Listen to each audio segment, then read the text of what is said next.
Thank you, everybody, for coming to the Aaron Torres Podcast YouTube page. I do have one quick favor before we get to the video that you came here for, and that is very simply this. You see that little red subscribe button below this video? Go ahead, smash that subscribe button. It really does help me. It really does help this channel grow and my audience grow. So go ahead and hit that red subscribe button. And now, here is the video that you came here for. Let's switch gears. Let's talk about the Duke Blue Devils, okay? So here's the deal with Duke. Something big happened on Tuesday. We'll get into that in a minute. But even before we would get to it, what I would say is this. No one knows what the future will hold for Jon Scheyer. And maybe he's going to be the worst coach ever. And maybe he's going to be out in 2 years. But he was named the successor to Coach K right around a year ago at this point. And in life, when you get a year to prepare for something, the only thing you can do is put yourself in the best position to succeed when your number is called. Let me give you an example. Started the AT Media about a year ago. Really had spent time thinking about it for about a year. Didn't decide to leave my previous company, Kentucky Sports Radio, overnight. Really decided, a significant time out. This is what I want to do. This is how I want to do it. And took steps to put myself in position to succeed. I would argue that I think I've been pretty successful. Podcast numbers are through the roof. YouTube numbers are very good. Website, like sign with DraftKings, all that good stuff. So I can't say that I'm going to fail. I'm going to succeed. How good am I going to be? Where am I going to be in 10 years? But I had time to think about what I wanted the next move of my career to be, and I went out and did it. Same with Jon Scheyer, who had a year to think about what he wanted the future of Duke basketball to be. And I think he's done everything right so far. So one, he's just recruited his butt off. Number one class in 2022, number one class in 2023. We'll talk about that in a minute. But he also did something on Tuesday, which I thought was not only kind of unique and interesting, I think you can argue that it was a potentially transformative hire for the present and future of college basketball. That is because on Tuesday, Jon Scheyer hired a woman named Rachel Baker, who had previously worked for Nike. She was the head of Nike AAU basketball, the EYBL is what it's called. Did some stuff with Kevin Durant. And on Tuesday, Jon Scheyer hired her to be Duke basketball's general manager. This is, as best I can tell, the first time that a individual has been hired by a basketball program. Now, other athletic departments have hired a lot of people to help with NIL. This is the first time that I believe that any basketball program hired any person to deal with NIL. This is huge, and I don't think this will be the last hire, right? So let's get into it. Let's discuss, let's debate. Because here's the deal, right? College basketball, we're headed towards an entirely new world.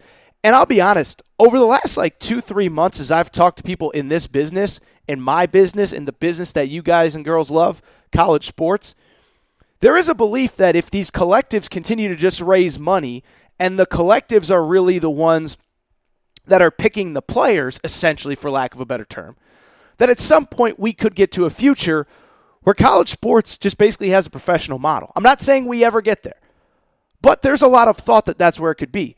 That essentially you have somebody that deals specifically with NIL, specifically with contracts, essentially a general manager. And that it's a lot like the pros. General manager deals with contracts, general manager deals with money, and you got a coach that basically coaches the team on the floor or on the field or on the ice or whatever sport that we're talking about. I don't know that this hire is that.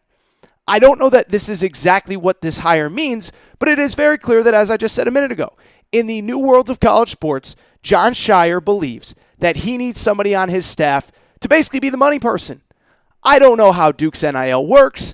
I don't know what they're promising. I don't know how much their players are making. But Jon Scheyer, as the head coach of Duke basketball, has enough on his plate without having to finagle over dollars and cents and, look under seat cushions and and so to me this is so fascinating. Obviously, his coaches are still going to be on the road recruiting. Obviously, he's going to have a big hand in it.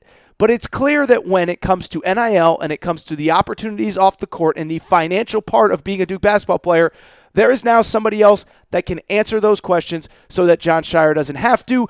I would also add this, by the way. The fact that he hired this specific person, I don't think you can undersell that either. Why is that? She ran Nike grassroots AAU basketball.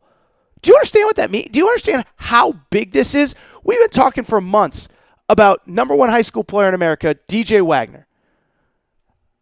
Could Louisville hire his grandfather, which they did? Could Kentucky hire his father, which was a rumor by my buddy Matt Jones a few weeks ago?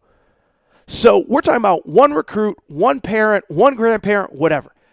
This woman had access previously. Her last job was working with all of the great AAU programs in Nike, under Nike's umbrella. So I'm not going to name them because you guys don't care about the names of AAU basketball programs, but most of the best players in AAU basketball play for Nike-affiliated teams, and now the person that you hired literally knows every single person who runs every single one of those programs because she was the boss. So to me, this is like a game-changing recruiting hire. My voice is cracking. I got no voice left. I might not make it through because she literally knows every single person at Nike. And now she has access to all their players. She was their boss previously. She was who they reported to. Now she works for Duke basketball. Good luck recruiting against Duke for any high school player that they want that plays for a Nike AAU program. Because I got a feeling they're going to get most of the ones that they want unless the kid really just doesn't want to go to Duke. So I cannot tell you how big this is. And what I would say is it actually speaks to something that's even bigger to me, and that's this. I believe that in the new world of college sports, there's a couple guys that seem to just be embracing it for what it is. Lincoln Riley at USC seems to be embracing it. Maybe Jimbo Fisher. Maybe Steve Sarkisian at Texas, where we don't know much about the NIL program, but they appear to be very aggressive. I don't know that there is any single person in college sports, though, that is doing a better job of embracing for this moment in time in college sports than Jon Scheyer. Doesn't mean he's going to be a good coach. Could be out in 2 years. Could go 2-45, 2-32 next year. Don't think it's going to happen. But I don't think there's a guy that is doing a better job of embracing this world than Jon Scheyer. You don't have to like it, but there are evolutions in life and there are evolutions in sports. 30 years ago, Rick Pitino was the first guy to embrace the three-point shot in college basketball. It got Providence to the Final Four. It got him the Knicks job, which led to him getting the Kentucky job. And you can like Rick Pitino, you could dislike him. He's one of the greats that's ever done it. About 12, 13 years ago, John Calipari was the first one to embrace the one and done. Got him a national title in 2012. Got him 4 Final Fours in 5 years, whatever it was.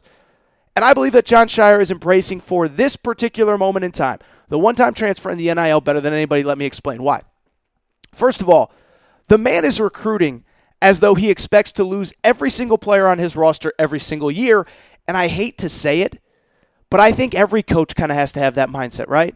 Rick Barnes actually said it on this podcast about a year ago. He said, Aaron, I tell my coaching staff, I hope we get to keep these players, but we have to go in with the mindset that every player on this roster is a one and done. We got to take care of them. We got to think about them. We got to make sure they're okay emotionally. Obviously, we have to do the best to get them on the court if that's, if they're worthy of playing. But we got to treat every single player as if they're a one and done, and that's what Jon Scheyer is doing right now. This guy, again, 4 top 13 players in next year's class, 6-7 freshmen. I think to his credit, it was interesting. He added 2 transfers, but he is embracing for this moment as if he is losing every single player on his roster every single year. He's already got the 2023 high school class wrapped up for Duke. I talked about it a few weeks ago. He had 5 5-stars already committed for the class of 2023. Now, it's worth noting, one of them, Tyrese Proctor, actually announced that he was reclassifying and coming and playing college basketball next year at Duke. But to me, that speaks to something else that Jon Scheyer has done, which is really interesting, right? So what happened last week? It was the NBA draft deadline. We talked about it. I had Duke at number 9. One of the players that came right down the wire was a guard named Trevor Keels. Trevor Keels, really good player. Trevor Keels at the last minute decides to go pro. But what was really interesting about Trevor Keels was the idea that it came down to the wire, but there were already reports that Duke was ready to take a commitment from 2 other players if he decided to go pro. A.J. Green from Northern Iowa and potentially Courtney Ramey from Texas. Now Trevor Keels ended up going pro. A.J. Green actually stayed in the NBA draft as well. But instead of taking Courtney Ramey, they took one of their guards from next year's high school class, bumped him up, and they got the guard that they needed. To me, that's being prepared. To me, that's evolving. To me, that is, I could sit around until the draft deadline and wait and complain if my guy leaves and why did he leave? He wasn't ready. He shouldn't go pro. Or I can have a backup option, and then I can have a backup to the backup, and they ended up bringing in a 5-star that was supposed to come next year in for this year. That happened last week after the NBA draft deadline. One of their 5-stars, Tyrese Proctor, reclassified. And to me, it makes sense, right? The kid is of age. He's 18 years old now. He'll be 19 next year. He's from overseas, so there's probably some weird thing where he could go to the NBA draft without playing college basketball. But rather than complaining, rather than waiting, and oh, by the way, rather than having an empty spot on your roster, you bring him in, and if he's awesome, you lose him, you get another guy next year. If he's great, the opposite, if you lose him, that's fine. If he's not good, then guess what? You're going to bring him in next year anyway. So to me, I'm just so impressed by what this guy's doing because he's just embracing this moment in time. We don't have to like where college sports is going. I've talked about it for the last probably 2 years on this show. But I have no control. And so I can sit here and wish it was 1988 and everybody stayed for 4 years. Or I could talk about the transfer portal. I could talk about NIL. I could talk about the good, the bad, what teams are doing, what Lincoln Riley's doing in football, what Jimbo Fisher's doing, what Steve Sarkisian's doing. And that's what Jon Scheyer is doing in the space itself. He could complain about losing a guy at the NBA draft deadline, but he's got the backup plan, and the backup plan to the backup plan, as I just said. And in this NIL world where we don't know the future, he says, look, I don't know where it's going to be in a year, 2, 3, 4, 5, but it's here. It ain't going away. And so I can stress about it. I can have a million calls with my boosters and my collectives and my this or my that, or I can hire somebody to take care of that for me, which is what he did on Tuesday. What I would finally say about Scheyer is this. For the millionth times, we don't know if he's going to be good or not. But I do give him credit for one thing, and it's funny because I talked about this last year, ironically, with Hubert Davis. When Hubert Davis got hired by North Carolina at this time last year, one thing I did give him credit for at the time, now it was critical during the season, but I gave him credit for this. He put his own stamp on the program immediately. Roy Williams didn't love transfers. He immediately signs Brady Manek and Dawson Garcia last year. He immediately changes the way that they play, where you have the 4 out, where you have 4 shooters around 1 big man. Roy Williams, for years, wanted to play 2 big guys, and it worked, and it won him national championships. But the game was changing, and Hubert Davis put his own stamp on the program. It's the same with Jon Scheyer. He's recruiting, if possible, more aggressively than Coach K. He's filling up the roster. He's anticipating losing all his guys. And now he is embracing the NIL world as well. Don't know if it's going to work, but I give him a ton of credit.